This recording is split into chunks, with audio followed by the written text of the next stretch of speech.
அன்பு உறவுகளுக்கு வணக்கம். நீங்க யாரையெல்லாம் அன்பு செய்யறீங்க? அம்மா அப்பா, கூட பிறந்தவங்க, கூட வேலை செய்யறவங்க, நல்வழி காட்டினவங்க, நல்ல அறிவுரை சொன்னவங்க, இப்படி பல பேர். நீங்க அன்பு செய்கிறதுனால நீங்க பதிலுக்கு அன்பை பெற்றது நடந்திருக்கலாம். ஆனா சில நேரங்கள்ல அன்பு செய்யறதுனாலேயே அவஸ்தையை அனுபவிச்சது நடந்திருக்கலாம். ஆனா இன்றைக்கு நம்ம பார்க்க போற ஒரு புனிதர் அன்பு செய்ததால் நிறைய ஆசீர்வாதங்களை அவர் பெற்றிருக்கிறார். அவர் எப்படி இந்த திருஹ்ருதய ஆண்டவருடைய பக்திக்கான ஆன்மீகத்தை வாழ்ந்தார் அப்படிங்கிறதான் இந்த காணொளியில உங்களோட நான் பகிர்ந்துக்க இருக்கிறேன். திருஹ்ருதய ஆண்டவருடைய பக்தியை பரப்புகிறவருடைய பெயர்களை என் இதயத்தில் வைத்து இருக்கிறேன், அது ஒருபோதும் அழியாது என்கிறார் ஆண்டவர் இயேசு. இந்த காணொளியை காண்கிற நீங்களும் சப்ஸ்கிரைப் செய்யறதோட லைக், கமெண்ட், ஷேர் செய்து மற்றவங்களும் திருஹ்ருதய ஆண்டவருடைய பக்தியை அறியவும் ஆசீர் பெறவும் உதவி செய்ய உங்களை அன்போட கேட்டுக்கிறேன்.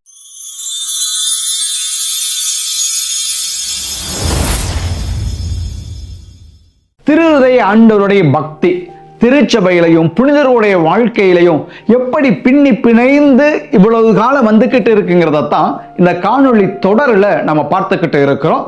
இந்த ஜெப மாரத்தான்ல இன்றைக்கு 24வது வாரம் உங்களை அன்போட வரவேற்கிறேன். ஏறக்குறைய 480வது வருஷம் நர்சியா அப்படிங்கிற இடத்துல இந்த குழந்தை பிறந்தது. ஒரு பெண் குழந்தை. குடும்பம் நல்ல வசதியான குடும்பம். அந்த ஊர்லயும் சரி, சமுதாயத்திலையும் சரி, அந்த குடும்பத்துக்குன்னு ஒரு நல்ல பேர் இருந்தது. ஆக சந்தோஷமா வாழலாம் அப்படின்னு தொடங்குற அந்த பயணத்துல உலகத்தை பார்க்கையில அவ்வளவு மகிழ்ச்சி இல்லை.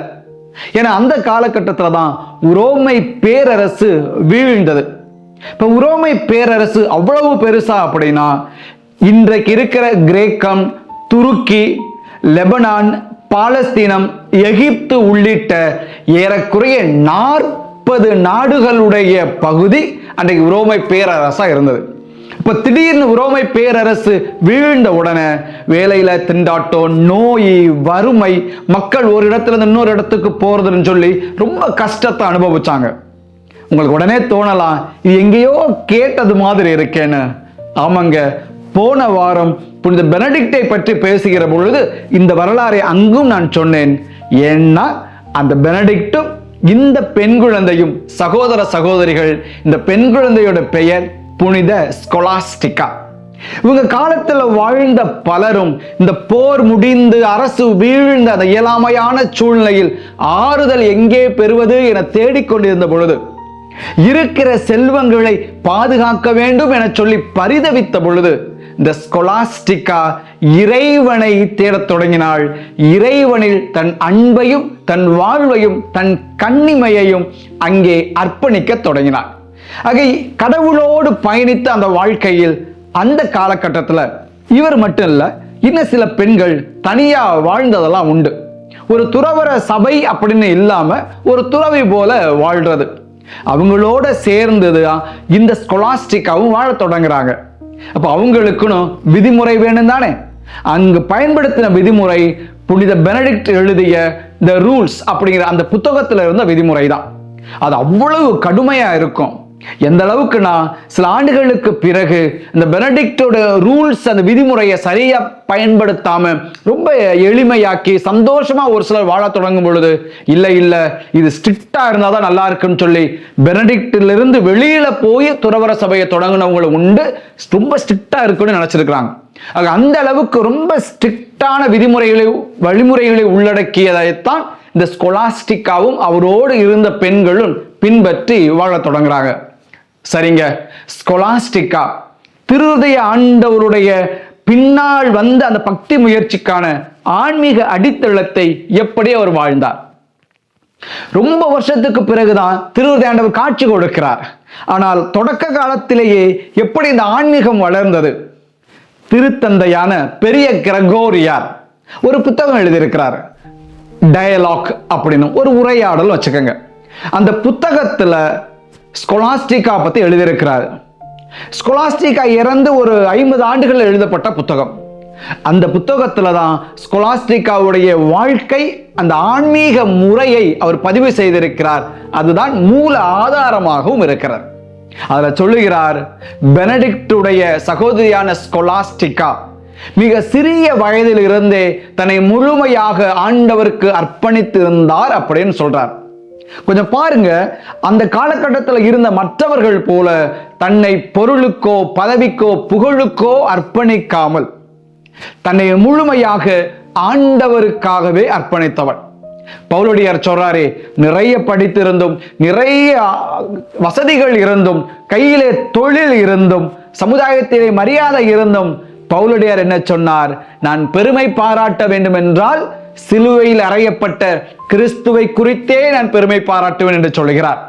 திருதை ஆண்டவருடைய பக்தியின் அடித்தளத்தை கூட யோசித்து பாருங்களேன்.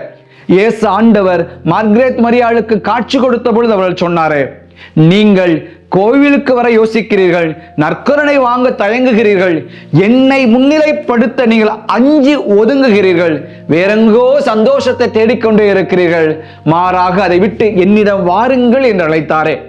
இங்கே புனித ஸ்கொலாஸ்டிகாவை பற்றி பெரிய கிரகோரியார் சொல்லுகிறார், இவர் சிறு வயதில் இருந்தே ஆண்டவரை மட்டுமே தேடியவர், ஆண்டவருக்காகவே தன்னை அர்ப்பணித்தவர் என்று சொல்கிறார். அடுத்ததாக நாம் பார்க்கிறோம், அவர் துறவிகளாக வாழ்கிற பொழுது வருடத்திற்கு ஒரு முறைதான் சகோதரரும் சகோதரனையும் சந்தித்துக் கொள்வது வழக்கம். விதிமுறைகள் அவ்வளவு கடுமையானது. அப்படி ஒரு நாள் அவர்கள் சந்திப்பதை குறித்தும் பெரிய கிரகோரியார் பதிவு செய்திருக்கிறார். அப்படி சந்திக்கிற பொழுது மடத்துக்குள்ளோ அல்லது வீட்டுக்குள்ளோ அவர்கள் அமர்ந்து ஜெபிப்பது போன்ற காட்சிகள் எல்லாம் அல்ல. அவர்கள் தங்கி இருக்கிற அந்த மடத்திலிருந்து வெளியில் வந்துதான் அவர்கள் பேசுவது உண்டு. அப்படி வருடத்திற்கு ஒரு முறை அவர்கள் பேசிக்கொள்ளும் பொழுது என்ன பேசுவார்கள்? அம்மாவை பற்றி பேசுவார்களா, அப்பாவை பற்றி பேசுவார்களா, இந்த பக்கத்து வீட்டில் இருந்தார்கள் ஆன்டி அவர்களை பற்றி பேசுவார்களா? பெரிய கிரகோரியார் சொல்லுகிறார், அவர்களுடைய உரையாடலே ஆன்மீக உரையாடலாக இருந்தது. அவர்கள் இயேசுவை குறித்து தான் பேசிக் கொண்டிருந்தார்கள். தங்களுடைய ஆன்மாவை மீட்டுக் கொள்ளவும் ஆன்ம பலத்தை வளர்த்தெடுக்கவும் அவர்கள் பேசியிருக்கிறார்கள். திருதை ஆண்டவருடைய பக்தியிலுமே இயேசு நமக்கு அழைப்பது அவரை குறித்தே தியானிப்பதற்கு. அவர் பேசிய நற்செய்தி, அவர் செய்த புதுமை, அவர் நடந்த பாதை, அவர் பட்ட பாடுகள் ஆக அனைத்தும் இயேசுவை குறித்து மையப்படுத்தியே சிந்திப்பதற்கு இயேசு அழைப்பு விடுக்கிறார். அதைத்தான் பல நூறு ஆண்டுகளுக்கு முன்பதாகவே ஸ்கொலாஸ்டிகா தன் சகோதரனோடு அமர்ந்து ஆன்மீக உரையாடலில் ஈடுபட்டு இயேசுவை தன் வாழ்வின் மையமாக வைத்துக் கொண்டார். அவர்கள் பேசிக்கொண்டு இருக்கிற பொழுது ஒரு குறிப்பிட்ட நாளில் நடந்ததையும் பெரிய கிரகோரியார் பதிவு செய்கிறார். அவர்கள் பேசிக்கொண்டு இருக்கிறார்கள், இரவு ஆகிவிடுகிறது. பெனடிக்ட் தன்னுடைய துறவு மடத்திற்கு செல்ல எந்திரிக்கிறார். ஏனென்றால் விதிமுறை அதற்கு மேல் அங்கே அமர்ந்து பேசுவதற்கு இடம் அளிக்காது. ஆனா சகோதரி சொல்லுகிறார், அண்ணா இந்த இரவு முழுவதும் நீ இங்கே இரு, நாம் பேசிக்கொண்டிருப்போம். என்ன பேசுவது? கிரகோரியார் எழுதுகிறார், ஜாய்ஸ் ஆஃப் ஹெவன், விண்ணகத்தின் மகிழ்ச்சியை பற்றி நாம் பேசுவோம் என்று ஸ்கொலாஸ்டிகா சொன்னதாக சொல்கிறார். விண்ணகத்தின் மகிழ்ச்சி என்றால் அது என்னவாக இருக்கும்? ஒருவேளை இறைவன் அமர்ந்திருப்பது, அவர் இருக்கின்ற இடம், உடன் இருக்கிற இயேசு, அவர்களோடு இருக்கிற தூய ஆவியானவர், அங்கே இருக்கின்ற காவல் தூதர்கள், அவர்களுடைய புகழ்ச்சி கீதங்கள், அன்னை மரியாளும் அவர் தலையில் சூடி இருக்கிற விண்மீன்களும், அங்கே இருக்கின்ற புனிதர்களின் கூட்டம், ஆகா என்னவெல்லாம் இருக்கலாம். அங்கே பாடல் இருக்கலாம், மெல்லிசை இருக்கலாம், அல்லது மென் காற்று தவழலாம், என்ன வேண்டுமானாலும் இருக்கலாம். நாம் பார்க்காத ஒன்று. ஆக நாம் பார்க்காத அந்த விண்ணகத்தின் மகிழ்ச்சியை குறித்து பேசுவதற்காக அழைப்பு விடுக்கிறார். பல நேரங்களில் நம் துறவிகள் பேசும் பொழுது, துறவிகளாக இருக்க பலர் பேசும் பொழுது தங்கள் துறவர சபையில் இருக்கிற கஷ்டங்களை மட்டுமே பேசிக் கொண்டிருப்பவர்கள் உண்டு. அல்லது துறவர சபையில் இருக்கின்ற மற்ற துறவிகளை பற்றியே பேசிக் கொண்டிருப்பது உண்டு. துறவு மடத்தில் மட்டுமல்ல, சில ஃபாதர் சிஸ்டரை வீட்டுக்கு ஜெபம் பண்ண வாருங்கள் என்று அழைத்து செல்கிற குடும்பத்தினர் கூட அந்த ஃபாதர்ட்டையும் சிஸ்டர்ட்டையும் துறவர சபையில் இருக்கின்ற அந்த புறணிகளை கேட்கத்தான் ஆசைப்படுகிறார்கள். தங்கள் குடும்பத்தில் வந்து கஷ்டங்களுக்காக ஜெபியுங்கள் என்று சொல்லுவதை விட பிற துறவிகளை பற்றி புரணி பேசி அதிலே மகிழ்கின்ற எத்தனையோ குடும்பங்கள் உண்டு. ஆனால் இந்த சகோதரனும் சகோதரியும் உலக கருத்துக்களை பற்றி பேசவில்லை, மாறாக விண்ணகத்தின் மகிழ்ச்சியை குறித்து பேசுகிறார்கள். திருஹ்ருதய ஆண்டவருடைய அந்த பக்தியிலும் ஆண்டவர் சொல்லுவது, வா என் நெஞ்சோடு சாய்ந்து கொள், இங்கிருந்து உனக்கு ஆறுதல் கிடைக்கும் என்று சொல்லுகிறாரே. இந்த ஆறுதலும் இந்த மகிழ்ச்சியும் இயேசுவோடு உடன் இருப்பதால் கிடைக்கின்ற புதுமைகளும், இயேசுவோடு உடன் இருப்பதால் கிடைக்கின்ற நற்சுகங்களையும் நாம் பேசிக்கொண்டே இருக்க வேண்டும். விண்ணகத்தின் மகிழ்ச்சியை பேசுவது ஒரு வகை என்றால், இயேசுவின் மார்பிலை சாய்ந்து அதனால் கிடைக்கின்ற ஆசீர்வாதங்களை பேசுவது இன்னொரு மகிழ்ச்சி. இந்த மகிழ்ச்சியின் முன் சுவையாக ஸ்கொலாஸ்டிக்காவுடைய ஆன்மீகம் அங்கே இருந்திருக்கிறது. ஸ்கொலாஸ்டிக்கா விண்ணகத்தின் மகிழ்ச்சியை சுவைத்திருக்கிறார். தொடர்ந்து பெரிய கிரகோரியார் சொல்கிறார், அண்ணன் மறுத்து விடுகிறார். விதிமுறை இதற்கு இடம் தராது, நான் இங்கே தங்க முடியாது, நான் போய்விடுகிறேன் என்று சொல்கிறார்.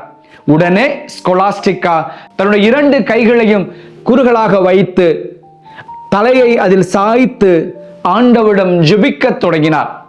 அவர் ஜெபிக்க தொடங்கியவுடன் மேகம் கூடியது, இடி இடித்தது, மின்னல் வெட்டியது, மழை பொழிய தொடங்கியது. இரவு முழுவதும் மழை கொட்டி தீர்த்தது. அப்பொழுது பெனடிக்ட் சொல்லுகிறார், கடவுளே என்னை மன்னித்து விடும் என்று சொல்லிவிட்டு தன்னுடைய சகோதரியிடம், என்ன இப்படி ஒரு காரியம் செய்து விட்டாய் என்று கேட்கிறார். இதை அப்படியே பதிவு செய்துவிட்டு கடைசியில் பெரிய கிரகோரியார் சொல்லுகிறார், ஸ்கொலாஸ்டிக்கா நிறைய அன்பு செய்தார், எனவே அவரால் நிறைய காரியங்களை செய்ய முடிந்தது என்று எழுதுகிறார். அந்த அன்பினால் தான் அவரால் மழையை ஆண்டவரிடமிருந்து பெற்றுத்தர முடிந்தது. அந்த அன்பினால் தான் இரவு முழுவதும் விண்ணகத்தின் மகிழ்ச்சியை குறித்து பேச முடிந்தது. அந்த அன்பினால் தான் இன்னும் புதுமைகளை அவர் செய்து கொண்டு இருக்கிறார் என்று பதிவு செய்கிறார். ஆக நாம் எந்த அளவுக்கு ஆண்டவரை நேசிக்கிறோமோ அந்த அளவிற்கு அதற்கான ஆசீர்வாதங்கள் நமக்கு கிடைக்கும். திருஹ்ருதய ஆண்டவருடைய பக்தியும் அதைத்தான் சொல்லுகிறது. நீ என்னை நேசிக்கிற பொழுது, முதல் வெள்ளிக்கிழமைகள் வந்து ஜெபிக்கிற பொழுது, நீ நல்ல பாவ சங்கீதத்தை செய்கிற பொழுது, உன்னை நான் மீட்டுக் கொள்வேன், வழி நடத்துவேன், உன்னை ஆசீர்வதிப்பேன் என்று இயேசு சொல்லுகிறார். இவையெல்லாம் முடிந்து காலையில் பெனடிக்ட் தன்னுடைய இல்லத்திற்கு போய்விடுகிறார். 3 நாட்கள் ஆகிறது.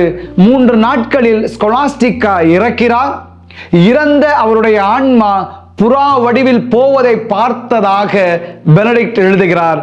இந்த நிகழ்வை எழுதுகிற கிரகோரியார், இயேசு யார் தன்னை தேர்ந்தெடுக்கிறார்களோ அவர்களை மீட்டுக் கொள்கிறார் என்பதை பதிவு செய்கிறார்.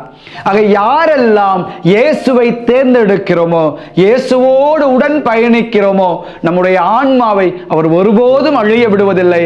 அதை அவர் தன்னுடைய 12 வாக்குறுதிகளிலும் சொல்லுகிறார், அவருடைய ஆன்மாக்களை நான் பாதுகாப்பேன் என்று. நற்செய்தியிலும் பார்க்கிறோம். யோவான் நற்செய்தி 6ஆம் அதிகாரம் 39வது வசனத்திலே இயேசு சொல்லுகிறார், என்னிடம் ஒப்படைக்கப்பட்டிருக்கிறவர்களை நான் ஒருபோதும் கைவிட மாட்டேன் என்று சொல்லுகிறார். அவர் இறப்பதற்கு முன்பதாக யோவான் நற்செய்தி 17ஆம் அதிகாரம் 12ஆம் வசனத்திலே வாசிக்கிறோம், கடவுளே நீர் என்னிடம் ஒப்படைத்த யாரையும் நான் கைவிட்டு விடவில்லை என்று அங்கே உத்திரவாதமும் கொடுத்து ஆண்டவர் ஜெபிக்கிறார். அன்புக்குரியவர்களே, புனித ஸ்கொலாஸ்டிக்காவிடமிருந்து நாம் கற்றுக்கொள்வோம். திருஹ்ருதய ஆண்டவருடைய பக்தியை புரிந்து அவரோடு ஐக்கியப்பட விரும்புகிற நாம் நம்மையே முழுமையாக தொடக்கத்திலிருந்தே அவரிடம் ஒப்படைத்து விடுவோம். ஆன்மீக உரையாடலாக இருக்கட்டும், நாம் எங்கே யாரிடம் என்ன பேசினாலும் இயேசுவின் செயல்களையும் புதுமைகளையும் பேசுகிற ஆன்மீக உரையாடலாக அந்த உரையாடல் இருக்கட்டும். அதன் தொடர்ச்சியாக அவர் செய்த புதுமைகளை, அவருடைய மார்பில் சாய்ந்திருப்பதால் கிடைக்கின்ற ஆறுதலை, அரவணைப்பை மற்றவர்களோடு பகிர்ந்து கொள்வோம். நிறைய அவரை அன்பு செய்கிற பொழுது நம்மால் நிறைய காரியங்களை சாதிக்க முடியும், நிறைய புதுமைகளை பெற்றுக்கொள்ள முடியும். நம்முடைய ஆன்மாவும் ஆண்டவரால் காப்பாற்றப்படும். நம்முடைய ஆன்மாவும் விண்ணக மகிழ்ச்சியில் சென்று அந்த ஜாய்ஸ் ஆஃப் ஹெவன் விண்ணக மகிழ்ச்சியில் சேர்ந்து ஓசன்னா பாட முடியும். தொடர்ந்து ஜெபியுங்கள். நீங்களும் உங்கள் குடும்பத்தினரும் இந்நாளும் எந்நாளும் நலமோடு மகிழ்ந்திருக்க திருஹ்ருதய ஆண்டவர் தாமே உங்கள் நிறைவாக ஆசீர்வதிப்பாராக. May God bless you.